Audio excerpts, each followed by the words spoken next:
Hello, good evening বন্ধুরা। আশা করি তোমাদের আজকে সারাদিন ভালোই কেটেছে। তো এখন আমি ডিনার রেডি করছি। তো আজকে আমি ডিনারে আমার জন্য কী বানাচ্ছি দেখো। এই যে ম্যাগি, গাজর আর পেঁয়াজ জলে সেদ্ধ করে নিয়েছি, দিয়ে ম্যাগিটা দিয়েছি, এর মধ্যে একটু গোলমরিচের গুঁড়ো দিয়েছি, আর এখানে এই যে অমলেট করে রেখেছি।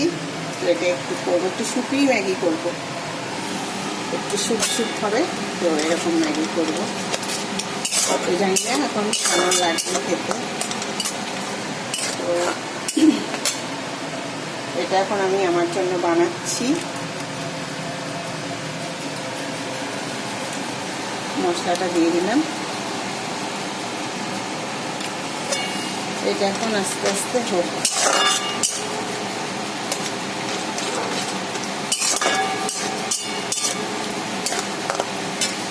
আর এদিকে আটা রেডি করে নিয়েছি। এই যে আটা বের করে নিয়েছি। তো আটা মাখবো, আর তরকারি করা আছে, রুটির তরকারি করা আছে। তো এই হচ্ছে আজকে আমার ডিনারের প্রিপারেশন। তো আমি এখন ডিনার রেডি করছি। তো ওকে বন্ধুরা, তোমরা আমার সাথে থেকো, পাশে থেকো। Tata, good day. আমার চ্যানেল সাবস্ক্রাইব করো।